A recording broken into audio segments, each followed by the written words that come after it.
에레미야 11장 18절 이하의 말씀은 에레미야가 아나도 사람들에 의해서 죽임을 당하게 되었다는 것입니다. 19절 말씀을 한번 읽어보겠습니다. 나는 끌려서 도살당하러 가는 순한 어린 양과 같으므로 그들이 나를 해하려고 꾀하기를 우리가 그 나무와 열매를 함께 박멸하자. 그를 살아있는 자의 땅에서 끊어서 그의 이름이 다시 기억되지 못하게 하자 함을 내가 알지 못하였나이다. 아나도 사람들이 에레미야를 죽이려고 꾀하였다는 것입니다. 19절 중반부를 보면 우리가 그 나무와 열매를 함께 박멸하자라고 했어요. 그 나무라고 하는 것은 에레미야 자신을 가리키는 것이고, 열매는 무엇을 의미하는 것일까요? 21절에 이렇게 말씀하고 있습니다. 여호와께서 아나도 사람들에게 대하여 이와 같이 말씀하시되 그들이 내 생명을 빼앗으려고 찾아 이르기를 너는 여호와의 이름으로 예언하지 말라. 두렵건대 우리 손에 죽을까 하노라 하도다. 아나도 사람들이 에레미야에게 말하기를 너는 여호와의 이름으로 예언하지 말라. 우리 손에 죽을 것이다 라고 협박하지 않았습니까? 에레미야의 열매라고 하는 것은 여호와의 이름으로 예언을 하는 것을 가리키는 것입니다. 그래서 아나도 사람들이 에레미야를 죽이고자 했는데 그를 죽이고자 한 목적이 무엇인가? 더 이상 여호와의 이름으로 예언하지 못하도록, 말씀을 증거하지 못하도록 하기 위함이었다라고 하는 것이죠. 우리가 에레미야를 죽이게 되면 그가 더 이상 여호와의 이름으로 말씀을 증거하지 못하게 될 터이니 우리가 그를 죽이자, 이렇게 꾀하였다라고 하는 것이죠. 그런데 아나도 사람들은 어떤 사람들입니까? 에레미야의 고향이 아나도시예요. 고향 사람들이 에레미야를 잘 알고 있었을 터인데, 그가 하나님의 사람인 것을 진실로 알고 있었을 터인데, 그럼에도 불구하고 에레미야를 존중히 여기지 않았습니다. 에레미야가 증거하는 말씀에 귀를 기울여 경청하지 않았습니다. 그의 말을 들으려고 하지 않았어요.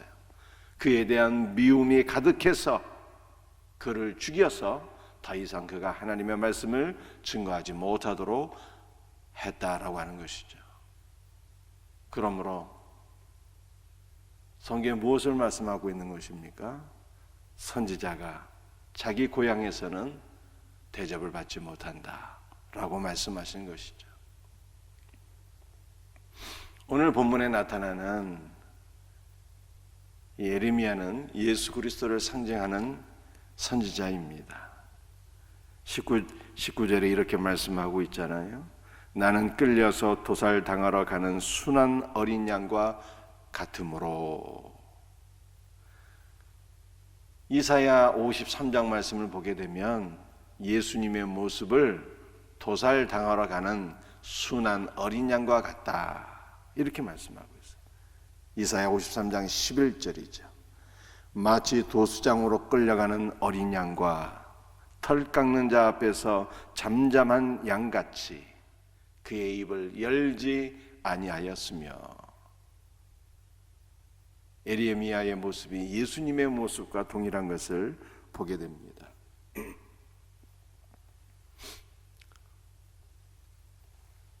원수 마귀가 예수님을 죽이고자 했죠. 예수를 죽이게 되면 더 이상 그가 말하는 구원은 이루어지지 않게 되리라, 이렇게 생각한 거예요.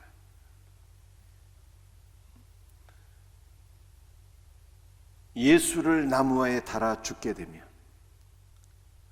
많은 사람들이 그가 하나님의 저주를 받아서 죽은 자라고 여기게 될 터이니 누가 그를 믿겠는가? 그가 한 말은 다 거짓말이 될 것이고 그는 사람들에게 비웃음과 조롱과 멸시를 당하게 되리라. 이렇게 계획을 하고 원수 마귀가 예수 그리스도를 노마의 반역한 반역자로 몰아서 나무에 달아 죽게 했다는 것입니다. 예수님을 죽인 목적이 그가 증거하는 모든 말들, 그가 이루고자 하는 구원을 다 거짓되게 만들기 위한 수단이었던 것을 우리가 보게 되는 것이죠. 그런데 그 십자가에서 놀라운 반전이 일어나게 된 것 아니겠습니까? 하나님께서 예수 그리스도를 다시 살리셨어요. 예수께서 죽은 자 가운데서 다시 부활하심으로 말미암아 뭐가 입증이 되었습니까? 로마서 1장 4절 말씀을 보게 되면 하나님께서 성자 예수 그리스도를 다시 살리시며 선포하셨다는 거예요. 그는 저주를 받아서 죽은 자가 아니라 너희의 죄를 짊어지고 죽은 나의 의로운 아들이다 라고 하는 것을 예수 그리스도의 부활을 통해서 선포하신 거예요. 반전이 일어나게 되었죠.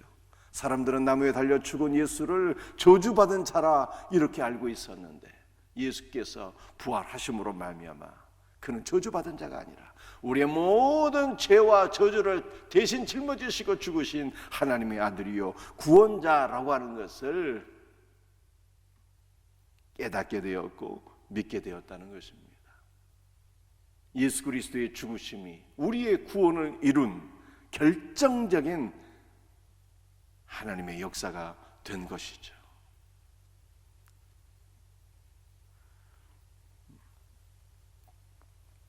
놀랍지 않습니까?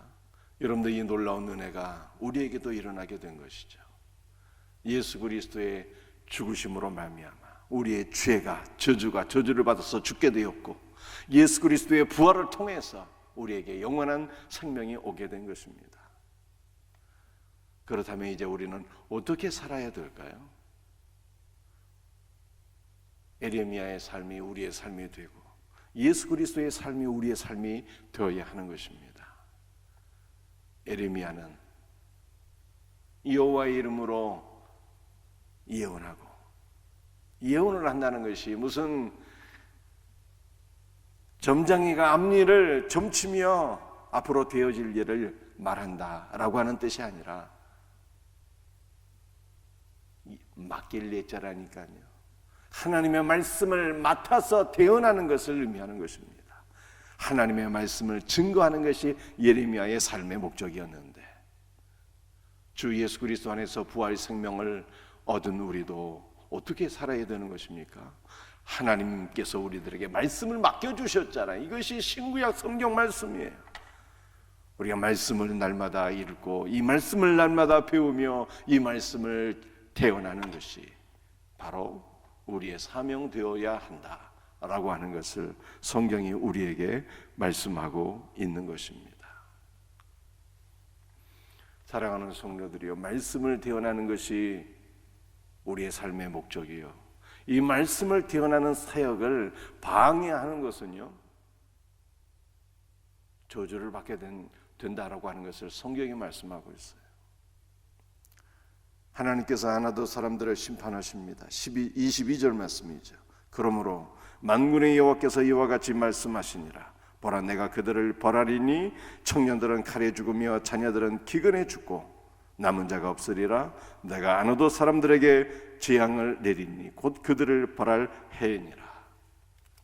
칼에 죽고 기근에 죽고 남은 자가 하나도 없게 되리라. 하나님께서 저주와 심판을 명하셨어요.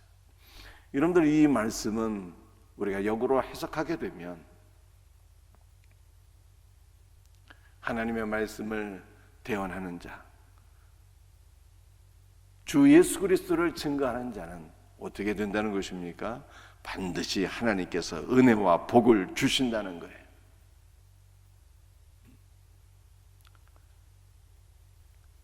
이 마지막 시대에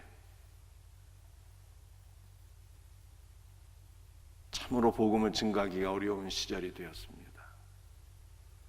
그럼에도 불구하고 기독교 역사를 보게 되면 복음을 증거하는 것은요, 언제나 어려웠다는 거예요. 우리가 이것을 기억해야 돼요. 복음을 증거하는 것은 에레미야 때도 구약 시절에도 어려웠습니다. 복음을 증거할 때 아나도 사람들이 에레미야를 죽이려고 했어요. 신약 시대에도 복음을 증거하는 것은 매우 어려운 일이었습니다. 말씀을 증거하다가 예수님도 십자가에 죽으셨고, 말씀을 증거하다가 사도들도 다 순교했어요. 예수를 믿고 복음을 증거하는 것 때문에 초대교회에 엄청난 박해가 일어나게 되었습니다. 지금도 마찬가지죠. 오히려 지금은 어려움이 덜하다, 이렇게 여기셔야 돼요. 우리가 예수 그리스도를 믿고 복음을 증거할 때 개독교라고 사람들이 비아냥거리며 모욕할지라도 전도하는 것 때문에 죽지는 않잖아요. 그러니까 우리가 당하는 어려움은 오히려 경한 것이다, 이렇게 여기셔야 됩니다. 복음을 증거하기 좋은 시절은 결단코 없었어요. 그럼에도 불구하고 에레미야도 말씀을 증거했고, 예수 그리스도와 모든 사도들도 목숨을 바쳐가며 복음을 증거했어요. 왜 그랬을까요? 그것은 말씀이 생명이기 때문입니다. 말씀을 듣지 않고서는 구원받을 일이 전혀 없기 때문입니다. 예수 그리스도 안에 생명이 있기 때문에, 주 예수께서 구원이시기 때문에 그를 증거하지 않을 수 없었던 거예요. 사랑하는 성도들이요, 오늘 우리에게 이 믿음이 있어야 됩니다. 예수님이 없으면 구원받을 길이 없어요. 말씀을 듣지 않으면 참 생명이신 예수 그리스도를 만날 수가 없습니다. 그러므로 어찌하든지 간에 말씀을 증거해야 됩니다. 예수 그리스도를 증거하는 성도들이 되시기를 바랍니다. 이것이 주님께서 오늘 이 마지막 시대에 우리에게 맡겨주신 사명이에요. 에레미야가 이 사명을 포기하지 않았듯이, 예수님과 모든 제자들이 이 사명을 포기하지 않았듯이, 이 마지막 시대에 저와 여러분도 말씀을 대언하는 이 사명을 포기하지 않고 끝까지 잘 감당할 수 있는 복된 은혜가 있기를 주 예수 그리스도의 이름으로 축복합니다. 기도하시겠어요? 아버지 하나님, 감사와 찬송과 영광을 주 앞에 돌려드립니다. 에레미야는 말씀을 대언하다가 아노도 사람들에 의해서 많은 핍박과 고난과 죽임을 당하게 되었습니다. 우리 예수님도 말씀을 증거하시고 우리의 구원을 이루심으로 십자가의 고난을 받으셨던 것을 저희들이 기억합니다. 주 예수님, 주님께서 죽으시고 부활하심으로 말미암아 우리의 죄와 저주를 십자가에서 멸하셨고 영원한 생명을 우리에게 주셨사오니 어찌 예수 그리스도를 증거하지 않을 수가 있겠습니까? 기쁨으로 주 예수 그리스도를 증거하며 살아가는 우리의 삶이 되게 하옵소서. 복음을 증거하기 쉬웠던 좋았던 시절은 기독교 역사상 단 한 번도 없었던 것을 기억합니다. 구약에도 신약에도 현세에서도 복음을 증거하는 것은 언제나 박해가 따랐습니다. 그럼에도 불구하고 예수 그리스도 안에 생명이 있기 때문에 이 생명 되신 예수 그리스도를 우리가 증거하지 않을 수 없사오니 담대한 마음으로 복음을 증거하며 주의 오실 길을 예비하는 복된 성도, 복된 교회가 되게 하여 주시옵소서. 오늘 이 새벽에도 우리 모든 성도들의 간구를 들으시고 응답하여 주옵시고 병든 자들을 주께서 친히 안수하시고 일으켜 주시옵소서. 감사하오며 거룩하신 예수 그리스도의 이름 받들어 간절히 기도드리옵나이다. 아멘.